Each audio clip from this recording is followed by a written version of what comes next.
Hey, what's going on? Welcome back to Foxtecc, and today I'm gonna show you how you can get the Google search bar back on your Safari on your iPhone. Whether you want it specifically within Safari or as a dedicated widget on your home screen, I've got you covered, so let's dive right in.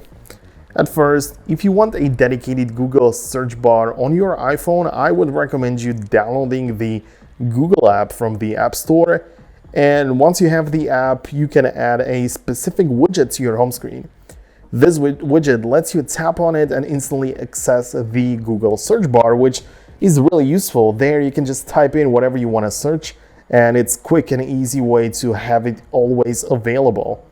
Now, if your concern is about the position of the search bar within Safari, whether it's at the bottom or at the top, you can adjust this in the Safari settings.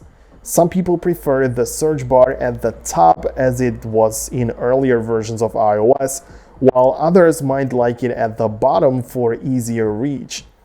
To change this, go to your iPhone settings, scroll down to Safari and choose the position of the search bar that you prefer. This customization applies only within Safari. Another thing you might want to consider is making sure that Safari uses Google as its default search engine. This might as well be something that you want to see and change. So sometimes the search bar might use different search engine like Yahoo or Bing, for example, instead of Google. So you type something in, just hit the go button, and it doesn't use Google to search it up, but some kind of different search engine. And you can change this in the Safari settings as well.